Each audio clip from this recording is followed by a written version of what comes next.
Hello, everyone. Welcome to Know the Faith, Defend the Faith. My name is William Hemsworth. It's great to be with you all again. My guest really needs no introduction, in my opinion, but after his conversion to the Catholic faith, Trent Horn earned his master's degrees in the fields of theology, philosophy, and bioethics. He serves as staff apologist at Catholic Answers, where he specializes in teaching Catholics to graciously and persuasively engage those who disagree with them. Trent models that approach each week on the radio program Catholic Answers Live and on his own podcast, The Counsel of Trent. He has been invited to debate at UC Berkeley, UC Santa Barbara, and Stanford University. Trent is also adjunct professor of apologetics at Holy Apostles College, has written for the National Catholic Bioethics Quarterly, and is the author of 9 books, including Answering Atheism, The Case for Catholicism, and Why We're Catholic, Our Reasons for Faith, Hope, and Love. Trent, how are you doing today? I'm doing well, William. Thanks for having me. Oh, it's my pleasure. It's an absolute pleasure to have you on, and thank you for all the great work you're doing out there. I know it's helped me a great deal, so I appreciate it. Absolutely. I'm always glad to help people. And what we do at Catholic Answers is help people to better explain and defend their Catholic faith and share it with others. So always great to partner with people to do that. Great. And one thing, and I watched your debate last year with Sam Rocha about socialism, and I really wasn't aware about how popular it was on the Catholic left. And I've done some research into it, and wow, it's kind of exploding in popularity. Well, it's popular just among regular people in general. As I point out in my book, Can a Catholic Be a Socialist? Socialism and communism, because there's also people on the Catholic left who are arguing for communism. Dean Detloff, for example, recently published in America Magazine, The Catholic Case for Communism. So, I mean, I don't think Roach Sam would go as far as Dean. I think they disagree on things, but it's part of the same slice of people who want to promote this kind of collectivism. And it's quite very popular among young people in general. And as I said, as I point out in my book, socialism is very popular during times of economic instability. Right. So the times where we've had it most popular in this country were in the 1930s during the Great Depression, and then a resurgence during the Great Recession in the 2010s, and now with economic things we're dealing with the pandemic, well, more so from the government-imposed lockdowns. Right. Now, in your book, in the introduction, you discuss the story of Pope Saint Sixtus II, Valerian. Can you tell us that story and recap it? I mean, is that the birth of what some Christians may say socialism is from a Christian standpoint? I'm not sure. I'm sure what you're referring to exactly. Okay, so in your introduction, you talk about the story of Pope Saint Sixtus II and how Emperor Valerian was demanding him to hand over the treasures of the church. Yes. Hand over. Yeah, right. Now I'm. No, I'm sorry. Back to me. It's 7 o'clock here, so my apologies.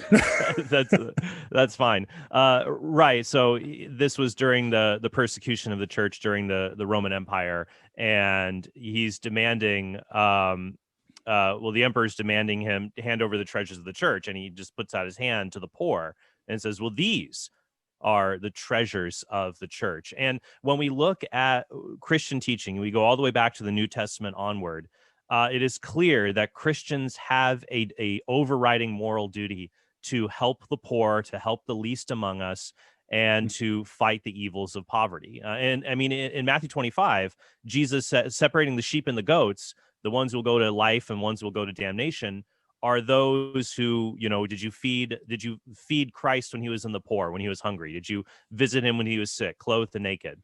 That's what we will, if you ignore the poor, you ignore Christ. And that's something the church fathers have always taught. They've always taught that the money we have is not our own, but it's given to us as a gift from God for us to bless other people. And so I certainly understand people on the Catholic left who might take this condemnation of excess wealth or riches in Scripture, though I will say that the rich in Jesus's time, 99% of them got that way through extortion, fraud, theft. You could not create wealth in the ancient world. You could only take it from other people or inherit it from people who took it. There was a Mediterranean proverb at that time that said every rich person is a thief or the son of a thief. But it didn't mean that everybody, was evil. You have wealthy people in Scripture like Abraham, Job, Joseph of Arimathea, who could afford a tomb for our Lord. So I get that.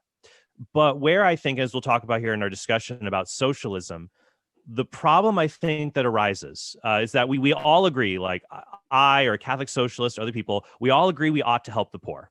I think all of us agree on that if we're faithful Catholics.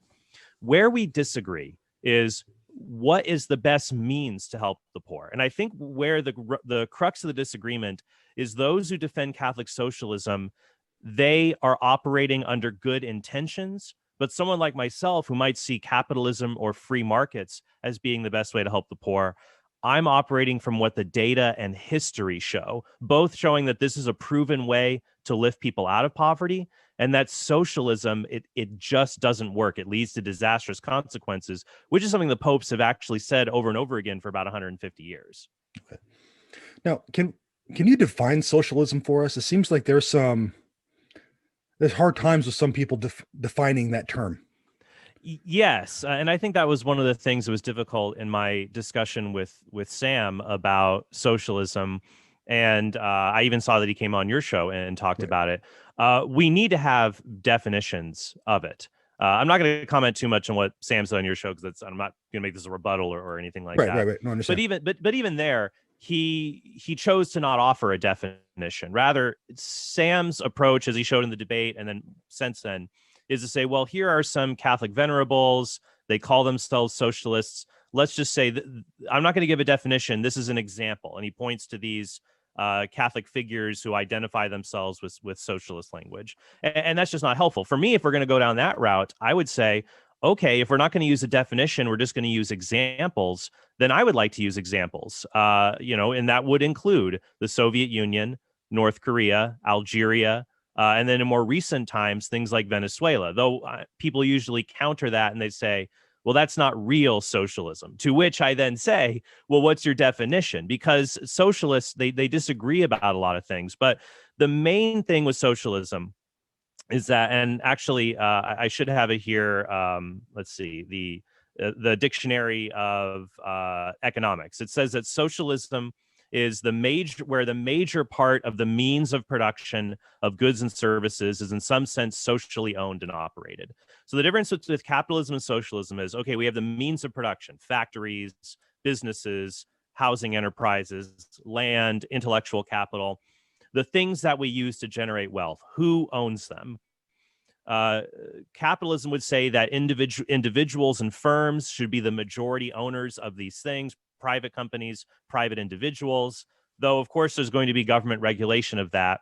In fact, you can't, some people will say, oh, well, I don't believe in laissez-faire capitalism, government hands off. Well, I don't either, because in many parts of the world, you can't have capitalism without strong private property rights. And to have private property rights, because in some parts of the world, you start a business, the government or someone else comes in and says, that's my business now. Well, that's not capitalism. Socialism would say, however, instead of private individuals and firms owning the means of production, it should be society that owns them, or the workers who own them, the people who own them. But in practicality, what ends up happening is that the government owns the means of production on behalf of the people. Venezuela would be a good example of this. The majority of their industries had been nationalized. The government took over farms, took over manufacturing plants, and told them, here's what you have to make, here's what you can set the prices at. And then we see what happens there. So to give another quote, Frances Fox Piven is a political scientist and a democratic socialist. This is what she says. The academic debates about socialism's meaning are huge and arcane and rife with disagreements. But what all definitions have in common is either the elimination of the market or its strict containment. So if I had to just summarize it, what socialism is that instead of individuals owning firms and companies and then exchanging with consumers on an open market where prices are set based on that free activity, the community, which in practice ends up being the government, owns these things and then sets the prices based on their central planning. And as I show in my book, that just never works out in history. It creates what Pope Leo XIII called a harvest of misery. And so that's why I'm concerned about this. And as someone, I know it sounds counterintuitive to people on the Catholic left, but because I care so much about the poor, I feel I have a moral duty to oppose socialism. Okay. Now, is there a difference between socialism and communism? It seems like those terms are used interchangeably sometimes. Sometimes they are, and so it can be very confusing.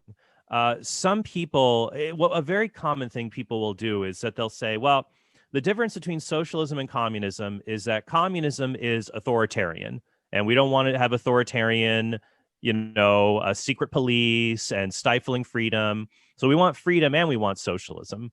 But it doesn't work like that, because if you say that the community owns the means of production, not individuals, then the community, which ends up being the state, tells the individuals what they can and can't do. So among socialist literature, the terms socialism and communism are sometimes used interchangeably.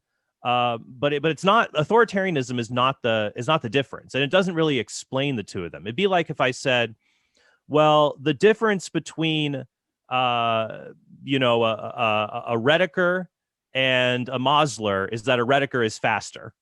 You'd say, okay, faster at what?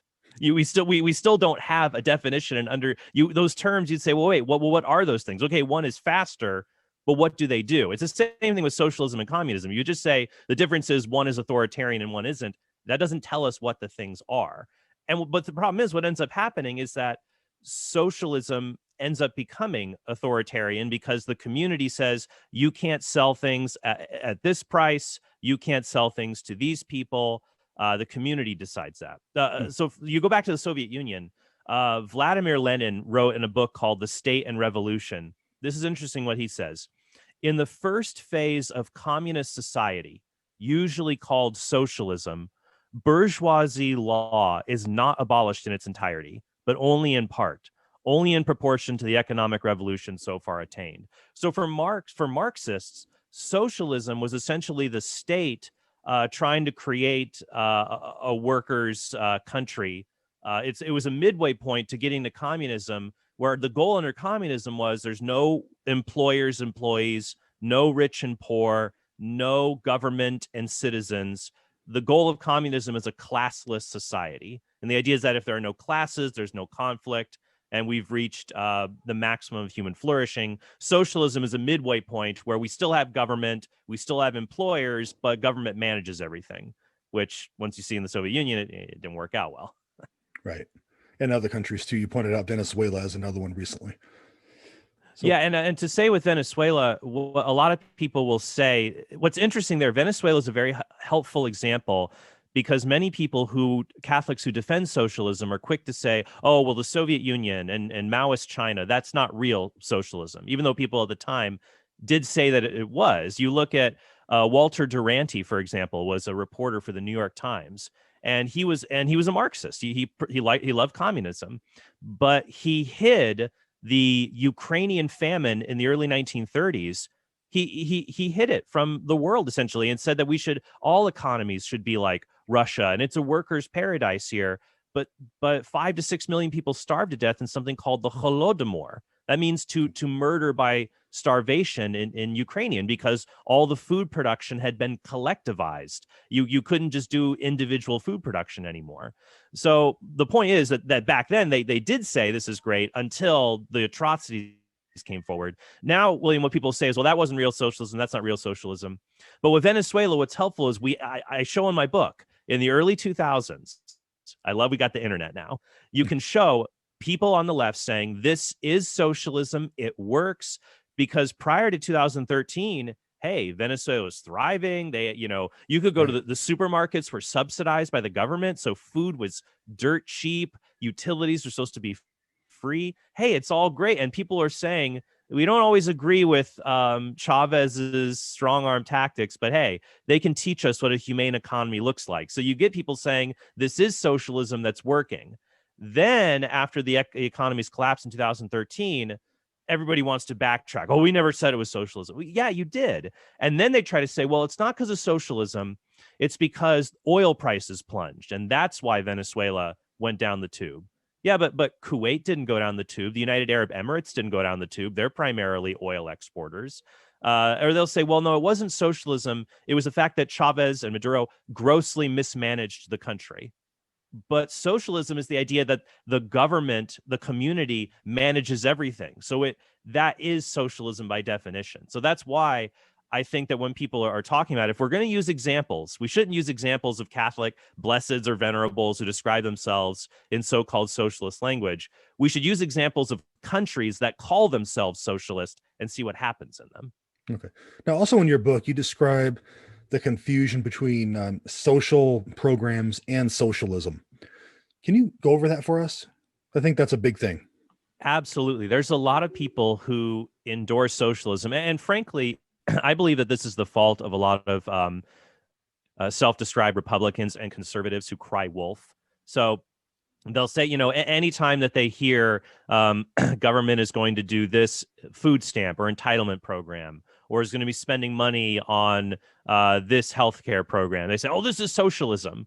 It's like the boy who cried wolf. If you say long enough that socialism is evil, and you look and say, well, I don't think food stamps are evil. I don't think that Medicaid is evil. Then people say, then when real socialism comes along, it's like, oh, people stop listening to you. So as I say in my book, and as I said in my debate with Sam, socialism is not what government does per se. It's about what government lets you do.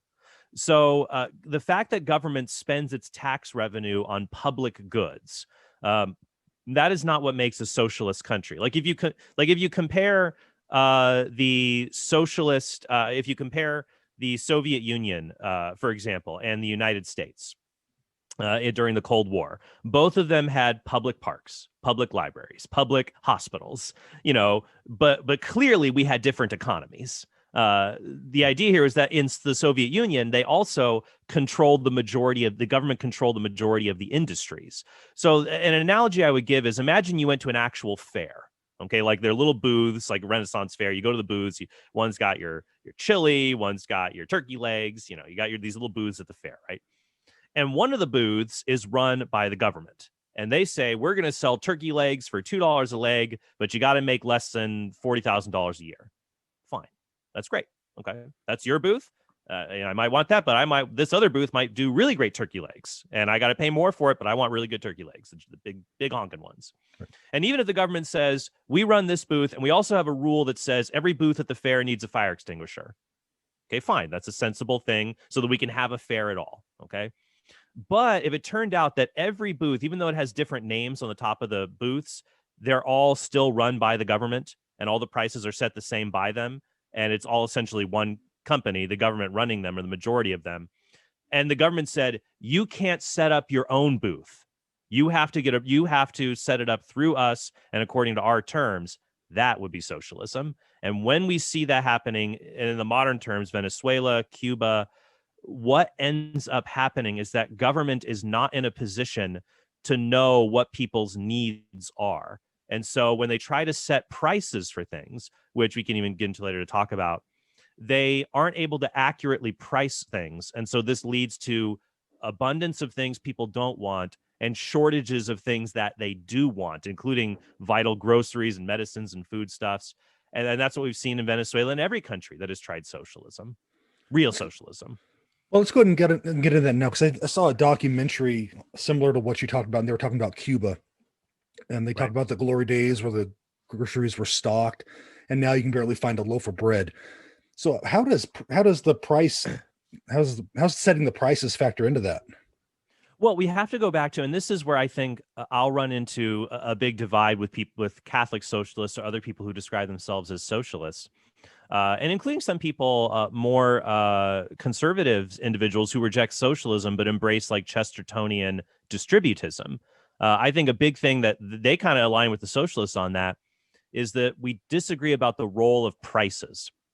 Like, what is a price? What does it mean when I say a loaf of bread is $3? What does it mean when I say a grocery store worker, their wage is $12 an hour?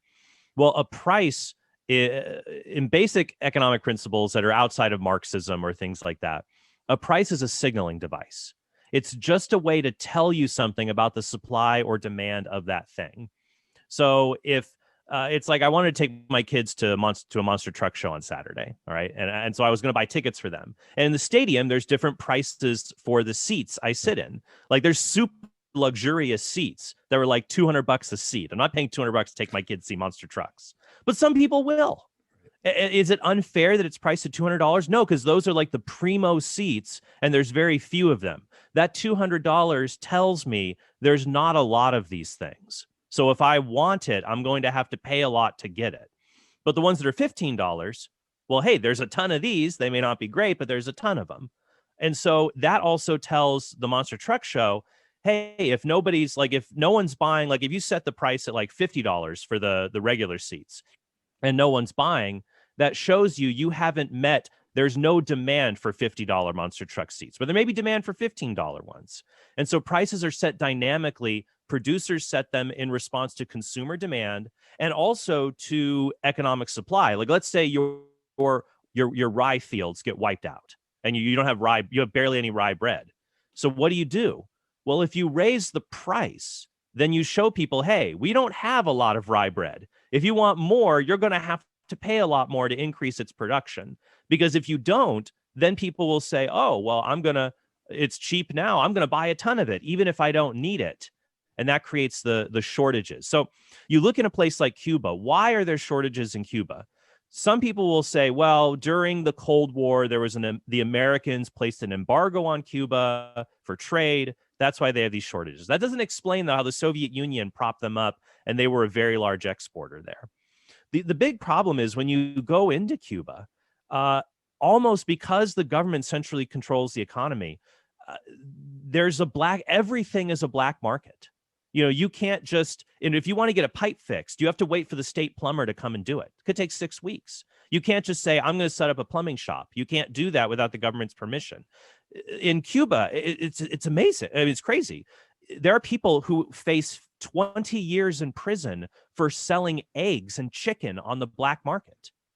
That if the government tries to plan the whole economy, the government can't. If they say like, well, we want fair prices, we want fair wages. What that means is you can't set up your own business with prices and wages that everyone agrees on and thinks is fair because the government says that they're not. And so if everything becomes part of the black market, then you create these shortages where regular entrepreneurs would be able to fill the void and help people. Now, also in your book, you talk about what you call the Nordic myth, about the Scandinavia, how they're propped up as this model of socialism. Why is it a myth?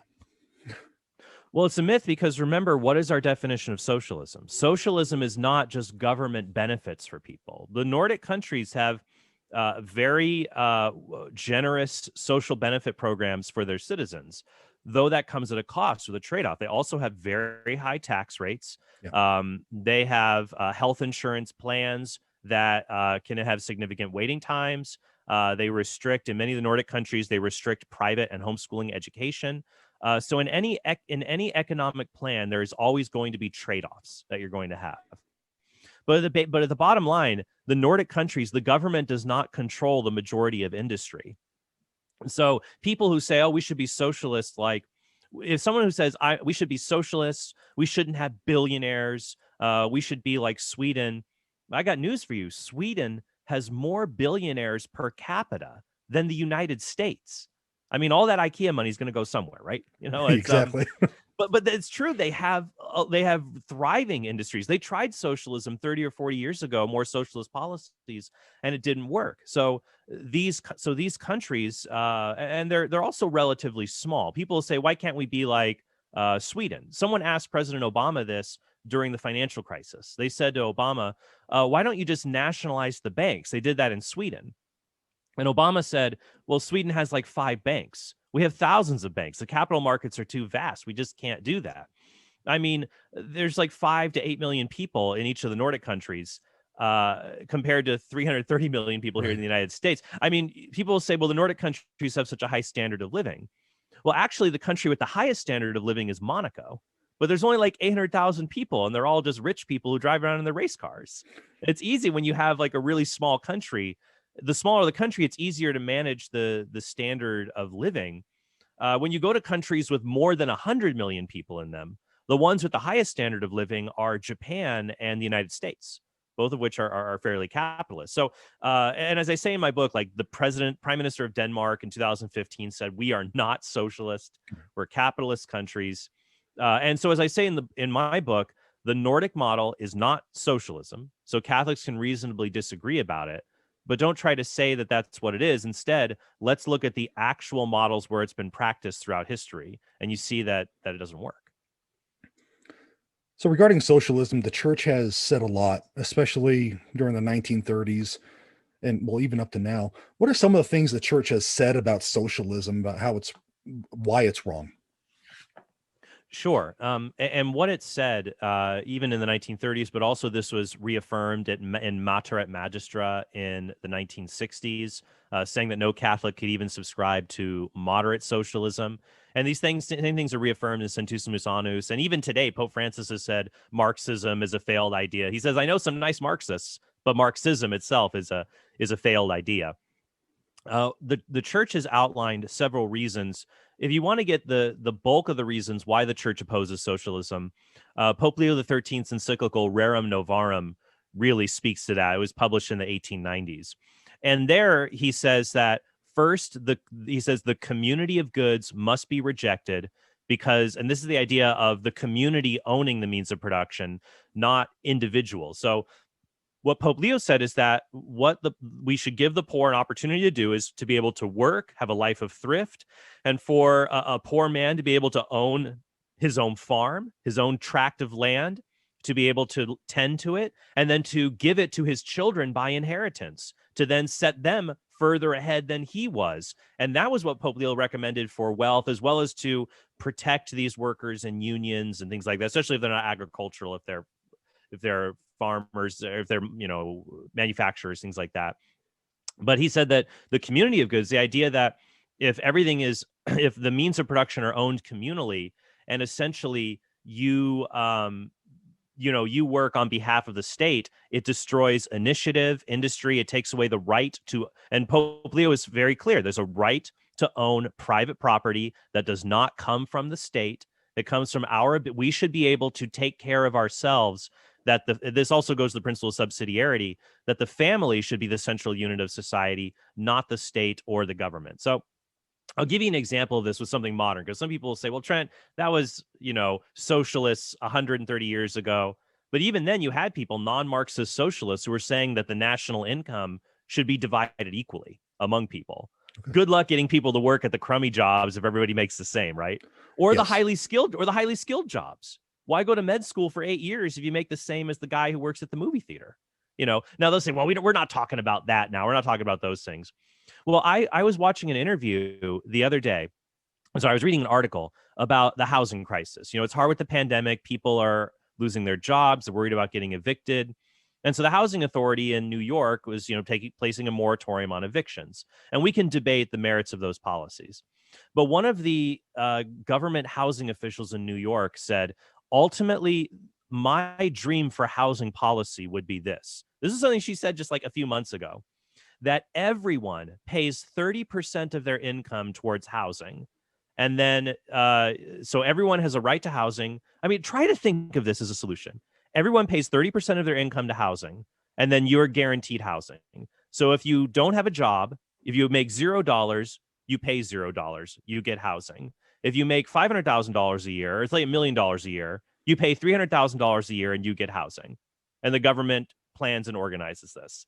If you just stopped for like 2 seconds, you would see, okay, wait a minute. Well, I'll tell you what, I loved living in San Diego, but I moved. I'm in Texas now. But if that was the plan, I'd say, all right, here's my 30%, which is higher than I pay now for housing. I'd like to live in San Diego, please. Well, everyone's going to want that. Sure. Just like everybody wants the $200, just like everybody wants the $200 seats at Monster Truck Show. Well, then who decides who gets it? Well, it's going to be the people who have the connection to the bureaucrats. And that's how it's always been throughout history. And so, and what I think Leo would say, even more so than this plan being unfeasible, Pope Leo would say, wait, instead of a man being able to own his own home and be able to be self-sufficient, you just turned him into a permanent renter at the mercy of the government. And so he's always dependent on government to put a roof over his head instead of living a life of thrift to do that for himself and for his children. And so that would just be one very modern example of this attitude persisting and why it's not good for the human person. Okay. Now, what would you say to someone who says, well, the popes that were condemning it, they were only condemning, the totalitarianism, and they weren't condemning, I guess, what they call democratic socialism? Right. I would say, well, what is your definition of democratic socialism? And how does that relate to their condemnations? That it's not my fault if the socialism that was practiced in the time of the popes, if then and now it invariably turns into totalitarianism. It's like, well, first of all, they're not just condemning, that's a feature of it. But that is not the main thing, because otherwise they wouldn't say, if totalitarianism was the problem, they would just say, we condemn totalitarianism. There's a vocabulary, there's a word for that. Just condemn that, not the system itself. But the system, it leads to that, because you cannot have, like, what is think about, what is totalitarianism? It's when government has total control. Mm-hmm. Okay, who controls the economy under socialism? The people. Imagine if we said, like, there's two variants here. You could say, well, you and I and every person in America, we control the whole economy. Do you have time to go to the meetings every night to decide how the economy is run? I have kids. You have kids. Nope. No, no. So what would you and I end up doing? We'd probably say, this guy, Jake so-and-so, he shares my values. I'm going to vote for him to vote on my behalf because I trust him to manage these things. So it just would never work. The community wouldn't do it. We would want elected officials to do it on our behalf, because we do not have time to go through everything to plan the economy. So we would give these elected officials total control over the economy. It is totalitarianism. It always ends up being that way if the thing you're talking about is total control or majority control of the economy. So now some people will say, okay, I'm not saying that we all control the whole economy. I'm just saying workers control the companies they work for. And you know what? In a capitalist system, you can do that. Mm-hmm. Companies are free to have worker cooperatives, and that's good. And the Catholic Church would say that's great. The problem comes when the government tries to impose that on every business, because that doesn't work for every business. And it could also be fundamentally unfair in some cases. I'll give you an example. If the idea is that, well, the government's going to pass a law, every worker is an equal owner in a company. Imagine if I want to start a company, okay? And I'm going to start Trent Horn, Counsel of Trent's its own company, yada, yada. So I scrimp and I save my money, and I take out a loan, and I make all these sacrifices, and I take risks. I take out loans. I open my shop. Let's say it's not Counsel of Trent. Let's say it's Trent's. I had an idea for a restaurant where they treat you like a child and serve you like kid food in a gourmet way. I think it could be a dumb idea. It could fail, but hey, it's my right to start a business that could fail, right? Sure. So I start my gourmet kid restaurant for adults, and I've taken out loans and risk, and it's like, all right, here's the restaurant that's opened. And then the first person I hire, they come in to be the cook, and they say, okay, I want 50% of the company. We need to be equal owners of this. But how is that fair? I took all the risk. I took all the savings. It's my head on if the business fails, the cook can just quit and get another job. I'm stuck with the loans. I'm stuck with the debt. I've taken on the risk. Right. So I have no incentive. If I can have ownership in a company without taking risk, I'm going to do that. So then if you have this policy in place, you destroy that's the problem with socialism. It destroys the incentives for people to take risks, to specialize, to create industry. And so when people take those risks, there's going to be inequality. Some people are going to make more money than others. But what I'm concerned about, William, is the rhetoric of saying about income and wealth inequality. I don't care about, I will put it here. People can take me out of context. I don't care. I don't care about income inequality. For me, if no one lived in poverty, but there were many billionaires, I would be happy. And I've asked some socialists, would you want a world where no one is poor, but there are a few people who own lots of wealth? Would that be better than what we have now? And they say, no, it wouldn't be, because we still shouldn't have billionaires. But that boggles my mind. I don't care how rich some people are. I just want to make sure that everybody has the basic needs that are met in dignity as being a human being. And so that's why I'm concerned these economic systems focus so much. I'll give you an example of income inequality. Like, imagine you had a country or I imagine I could snap my fingers. Imagine I could snap my fingers and make everyone twice as wealthy without destroying the economy. No inflation. Like, do you think I should do that? I snap my fingers, everyone's twice as wealthy without negative effects. Would that be good? Well, everyone would say absolutely. But at the same time, notice what would happen here. Income inequality would double. Yep. If I did that. They sure would. If I did that, the rich would be twice as richer. You would have more income inequality. But people will be better off. That's what we need to focus on. I think it's lost in these discussions about socialism sometimes. Okay. So how do we get to that point with capitalism then? Right. And here's the other thing that is hard for me is that socialism, people always get to say, well, that's not real socialism. That's not true socialism. That's socialism that has been distorted. This is my ideal socialism we should have. And they compare that to realistic capital. Excuse me. They compare it to realistic capitalism. And so that's not a fair comparison. You should either do ideal socialism and ideal capitalism, or realistic socialism and realistic capitalism. And when you compare the realistic things, capitalism always wins. And we have great comparisons because you can compare North and South Korea. You can compare East and West Germany, similar cultures, similar histories, but radically different economic policies. Collective policies lead to ruin or malaise at best, ruin at worst. And free policies lift people up. Now, the problem is it's a bumpy road. It's going to be a bumpy road, and it's not the only thing. That for me, capitalism and free markets, they're not a panacea. They're not going to solve everything. They give a framework of nature for grace to build upon. So that's why the church has been very critical of capitalism, because it allows people so much freedom. Because we're sinners, we often abuse the freedoms that we have. So it'd be like saying, how do we make sure people have holy romantic relationships and marriages, and we avoid fornication and bad marriages and things like that? Well, we could have the government just arrange everybody's marriages and things like that, but that would be horrifying. But when you let people freely do that, we get the messes we have now. The answer is to keep the freedom, but change people and encourage them to live lives of virtue. To be able to love one another, even in the economic sphere. So that means as an employer, doing your best to understand, to meet the needs of your employees. And for many Christian employers, that may be including being charitable. You might pay more than market value to help your employees. But it doesn't mean, and Pope Leo is very firm about this in Rerum Novarum, charity is not something government mandates for all of us. That's a Christian virtue, but the government can help the poor and do things like that.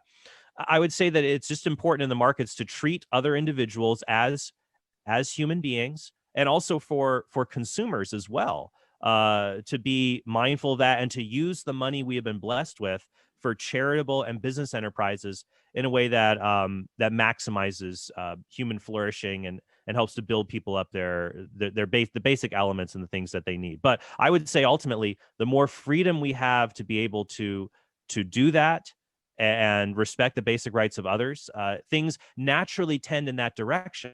Since the Industrial Revolution and the expansion of capitalism, in 1820, about 94% of people lived on less than $2 a day.